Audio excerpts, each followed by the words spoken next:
ಮಡಿಕೇರಿ ಭಾಗಮಂಡಲ ರಸ್ತೆ ಗುಂಡಿಮಯವಾಗಿದ್ದು ಸಾರಿಗೆ ಸಂಚಾರಕ್ಕೆ ತುಂಬ ತೊಂದರೆಯಾಗಿದೆ. ಸದ್ಯ ಮಳೆಯಾಗಿರುವುದರಿಂದ ವೆಟ್ ಮಿಕ್ಸ್ ಅಳವಡಿಸುವಂತೆ ಮುಖ್ಯಮಂತ್ರಿಯವರ ಕಾನೂನು ಸಲಹೆಗಾರರು ಹಾಗೂ ವಿರಾಜಪೇಟೆ ಶಾಸಕರಾದ ಎಎಸ್ ಪೊನ್ನಣ್ಣವರು ಸಲಹೆ ಮಾಡಿದ್ದಾರೆ. ವಿರಾಜಪೇಟೆ ವಿಧಾನಸಭಾ ಕ್ಷೇತ್ರ ವ್ಯಾಪ್ತಿಯ ಮಡಿಕೇರಿ ತಾಲೂಕಿನ 18 ಗ್ರಾಮ ಪಂಚಾಯಿತಿಗೆ ಒಳಪಟ್ಟಂತೆ ಕಾರುಗುಂದದ ವಿಎಸ್ಎಸ್ಎನ್ನ ಸಭಾಂಗಣದಲ್ಲಿ ಶುಕ್ರವಾರ ನಡೆದ ಟಾಸ್ಕ್ ಫೋರ್ಸ್ ಸಭೆಯ ಅಧ್ಯಕ್ಷತೆ ವಹಿಸಿ ಅವರು ಮಾತನಾಡಿದರು. ರಸ್ತೆಗಳು ತುಂಬ ಹಳ್ಳ ಬಿದ್ದಿದ್ದು ಇಂತಹ ಕಡೆಗಳಲ್ಲಿ ವೆಟ್ ಮಿಕ್ಸ್ ಅಳವಡಿಸುವಂತಾಗಬೇಕು.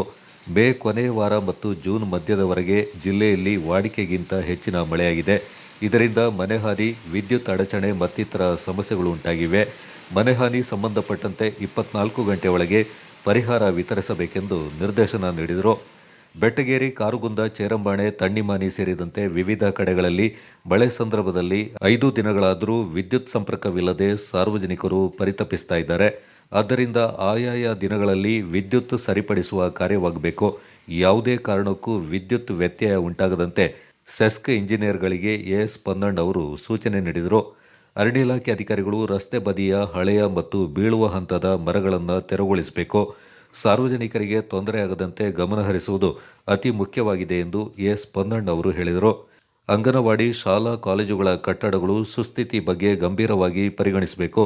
ಮುಂದಿನ ದಿನಗಳಲ್ಲಿ ಹೆಚ್ಚಿನ ಮಳೆಯಾದಲ್ಲಿ ಸಮಸ್ಯೆ ಉಲ್ಬಣ ಆಗದಂತೆ ಗಮನ ಹರಿಸುವುದು ಅಗತ್ಯ ಎಂದರು. ಹೌಸ್ ಡ್ಯಾಮೇಜ್ಗೆ ಲೆಟರ್ ಎಲ್ಲ ಮಾಡಿ ಆಗಿದೆ ಸರ್. ಎಷ್ಟಾಗಿದೆ ಡ್ಯಾಮೇಜ್? ಡ್ಯಾಮೇಜ್ ಪಾರ್ಷಿಯಲಿ ಡ್ಯಾಮೇಜ್ ಆಗಿದೆ ಸರ್. ಅಲ್ಲ, ಅದನ್ನೇ ಹೇಳ್ತಾ ಇರೋದು ನಾನು. ಈ ಪಾರ್ಷಿಯಲ್ ಡ್ಯಾಮೇಜ್ ಅಂತ ಹೇಳ್ಬೇಡಿ. ಮರ ಬಿದ್ದರೆ ಮನೆ ಇನ್ನೇನು ಉಳಿತದ? ಇನ್ನು ಮತ್ತೆ ಅದನ್ನು ಮಾಡಬೇಕು. ಸೈಡಿಗೆ ಬೇಕಿದೆ. 27%.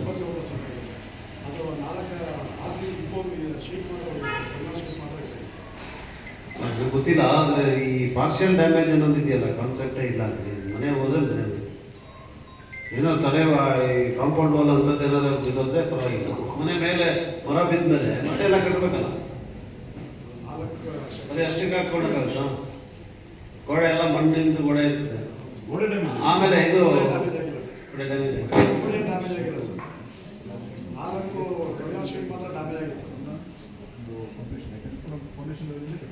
ಆಮೇಲೆ ಮೊನ್ನೆ ನಾನು ಕೆಲವು ಕಡೆ ವಿಸಿಟ್ ಹೋಗಿದ್ದೆ. ಅಲ್ಲಿ ಮಣ್ಣು ಗೋಡೆ ಇದ್ರೆ ಕೊಡಲ್ಲ ಅಂತ. ಅದೇ ಮಾಡಬೇಕು ಅಂತ ಮತ್ತೆ ಲಿಬರಲ್ ಆಗಿ ಮಾಡಿ ಜನರಿಗೆ. ಪೊನ್ನಂಪೇಟೆ ಮತ್ತು ವಿರಾಜಪೇಟೆ ತಾಲೂಕಿನ ಟಾಸ್ಕ್ ಫೋರ್ಸ್ ಸಭೆಯನ್ನು ನಡೆಸಿ ಅವರಿಗೆ ಹಲವಾರು ಸೂಚನೆಗಳನ್ನು ಕೊಟ್ಟಿದ್ದೆ. ಪ್ರತ್ಯೇಕವಾಗಿ 3 ತಾಲೂಕುಗಳು ನಡೆಸಬೇಕು ಅಂತ ಹೇಳುವಂಥ ಉದ್ದೇಶದಿಂದ ಮಡಿಕೇರಿ ತಾಲೂಕು ನಡೆಸಬೇಕಾಗಿದ್ದರಿಂದ ಇವತ್ತು ಅದನ್ನು ನಾವು ನಡೆಸಿದ್ದೇವೆ. ಮುಂಜಾಗ್ರತವಾದಂಥ ಕ್ರಮಗಳನ್ನು ಜರುಗಿಸಬೇಕು.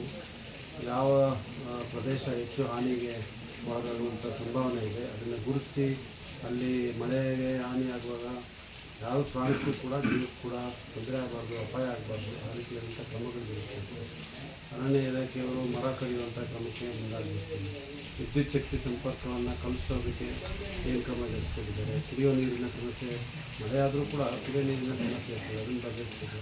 ಮತ್ತು ಮಳೆಯಿಂದ ಗುಂಡಿ ಬಿದ್ದಾಗ ಯಾವ ರೀತಿ ಅದಕ್ಕೆ ಕ್ರಮ ಜರುಗಿಸಬೇಕು ಅಂತೇಳಿ ಕೆರೆಗುಡಿ IDPR ಇಲಾಖೆಯನ್ನು ಕಂದಾಯ ಇಲಾಖೆ ಅನ್ನೋದು ವಿಶೇಷವಾಗಿ ಮನೆಗಳಿಗೆ ತೊಂದರೆ ಆದಾಗ ಅಲ್ಲಿಗೆ ಹೋಗಿ ಅದಕ್ಕೆ ಆದಷ್ಟು ಹೆಚ್ಚಾಗಿ ಪರಿಹಾರ ಕೊಡುವಂಥ ರೀತಿ ಕ್ರಮ ಜರುಗಿಸಬೇಕು ಅಂತೇಳಿ ನಾವು ಚರ್ಚೆಯನ್ನು ಮಾಡಿ ಸೂಚನೆಗಳನ್ನು. ಅರಣ್ಯ ಇಲಾಖೆ ಮೊದಲಿಗೂ ಸಮಸ್ಯೆ ಇದೆ ಸರ್, ಮರ ಕಡಿಲಿಕ್ಕೆ ಬಿಡೋದು. ಈ ರಸ್ತೆಗಳು ಸಾಮಾನ್ಯ ಹಾಳಾಗ್ತಿರೋದು ಮರಗಳಿಂದಲೇ ಹಾಳಾಗ್ತದೆ. ಆದರೂ ಕಡಿಲಿಕ್ಕೆ ಬಿಡೋಲ್ಲ, ಕೊಂಬೆ ತೆಗಿಲಿಕ್ಕೆ ಬಿಡಲ್ಲ. ಅದನ್ನು ನಾನು ಅವರ ಗಮನಕ್ಕೆ ತಂದಿದ್ದೀನಿ. ಅರಣ್ಯ ಇಲಾಖೆಯವರಿಗೆ ನೀವು ಕೊಂಬೆ ಕಡಿಯೋದಕ್ಕೆ ಬಿಡದೇ ಇರೋದ್ರಿಂದ ರಸ್ತೆ ಹಾನಿಯಾಗುತ್ತೆ, ದೊಡ್ಡ ಸಮಸ್ಯೆ ಆಗ್ತಾಯಿದೆ. ಈಗ ಭಾಗಮಂಡಲ ಕರಿಕೆ ರಸ್ತೆಯಲ್ಲಿ ಹೆದ್ದಾರಿಯ ದುರಸ್ತಿ ಮಾಡೋ ಸಂದರ್ಭದಲ್ಲೂ ಕೂಡ ಇದೇ ರೀತಿ ಆಯಿತು. ಅದನ್ನೆಲ್ಲ ಈಗ ಕರೆದಿದ್ದೀವಿ, ಮೀಟಿಂಗ್ ಔಟ್ ಮಾಡಿದ್ದೀವಿ ಅಂತೇಳಿ ಅವರು ಕೆಲವು ಚಿತ್ರಗಳನ್ನು ಕೂಡ ತೋರಿಸ್ತಾರೆ. ನಮ್ಮವರು ಕರಿಕೆ ಭಾಗದವರು ಕೂಡ ಅದು ಮಾಡಿದ್ದಾರೆ ಅಂತೇಳಿ. ಆ ರೀತಿಯಾಗಿ ಸ್ವಲ್ಪ ಮರಗಳ ಕಡಿಯುವಂಥದ್ದಕ್ಕೆ ಭಾಳ ಸೂಕ್ಷ್ಮತೆಯನ್ನು ತೋರಿಸ್ತಾರೆ ಅರಣ್ಯ ಇಲಾಖೆಯವರು. ಅದಕ್ಕೆ ಅವರಿಗೆ ಸ್ವಲ್ಪ ಒತ್ತಾಯ ಮಾಡಿದ್ದೀನಿ. ಈ ಬಾರಿ ಆ ಥರ ಮಾಡಿ ಎಲ್ಲರೇ ಮರ ಬಿದ್ದು ಹಾನಿಯಾಗಲಿ, ನೀವೇ ಜವಾಬ್ದಾರ ಆಗ್ತೀರಿ ಅಂತ ಮಾತಾಡ್ತಿದ್ದೀನಿ. ಇನ್ನು ಅರಣ್ಯ ರಕ್ಷಣೆಗೆ ಕೆಲವೊಮ್ಮೆ ಅವರು ಜಾಸ್ತಿ ಹೆಚ್ಚು ಬೇರೆ ವಿಚಾರಗಳನ್ನು ಗಮನಕ್ಕೆ ತಗೊಳ್ಳದೆ ಕ್ರಮ ಸ್ವಲ್ಪ ಸಮತೋಲನೆಯನ್ನು ಕಾಪಾಡುವಂಥ ಕೆಲಸ ಮಾಡಿ ಅವರಿಗೆ ಮನವಿ ಮಾಡ್ತಾರೆ. ಸರ್, ಈಗ ತಾಲೂಕಿನಲ್ಲಿ ಅವರ ಈ ಪಂಚಾಯತಿ ಎಷ್ಟು ಪಂಚಾಯತಿಗಳ ವ್ಯಾಪ್ತಿ ಎಷ್ಟು ಕುಟುಂಬಗಳಿಗೆ ಮಳೆಯಿಂದ ಎಫೆಕ್ಟ್ ಆಗುತ್ತೆ, ಅಥವಾ ಪ್ರವಾಹ ಅಥವಾ ಎಫೆಕ್ಟ್ ಆಗುತ್ತೆ, ಎಷ್ಟು ಕುಟುಂಬಗಳನ್ನು ತೆರವು ಮಾಡಲಿಕ್ಕೆ ಕೆಲವು ಈಗ ನೀವು ನಾವು ಕುಂದಚೇರಿ ತಗೊಂಡ್ರೆ ಅಲ್ಲಿ 19 ಕುಟುಂಬಗಳನ್ನು ನಾವು ಉಳಿಸಿದ್ವಿ.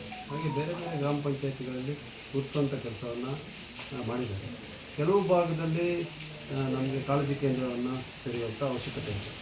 ಅದಕ್ಕೆ ಸಿದ್ಧತೆಗಳನ್ನು ಶಾಲೆಗಳನ್ನೆಲ್ಲ ಮಾಡಿದ್ದಾರೆ.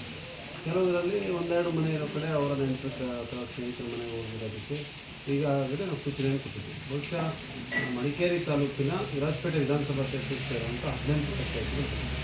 ಈ 18 ಪಂಚಾಯತಿನಲ್ಲಿ ನಾವು ಕೊಟ್ಟಿರುವಂಥ ನೋಟಿಸ್ಗಳು ಮತ್ತು ಕ್ರಮ ತೆಗೆದುಕೊಳ್ಳುವಂಥ ಕುಟುಂಬಗಳನ್ನು ತಗೊಂಡ್ರೆ ಒಂದು 50-60 ಕುಟುಂಬದ ಒಳಗಡೆ ಇರುವಂಥ ಜನರಿಗೆ ಈಗಾಗಲೇ ಅವರು ಮಳೆ ಹೆಚ್ಚಾದರೆ ಹಾನಿಗೆ ಒಳಗಾಗ್ಬೋದು ಅಂತ ಹೇಳುವಂಥ ಒಂದು ಮುನ್ನಾಲೋಚನೆಯಿಂದ ಕ್ರಮ ಇದೆ.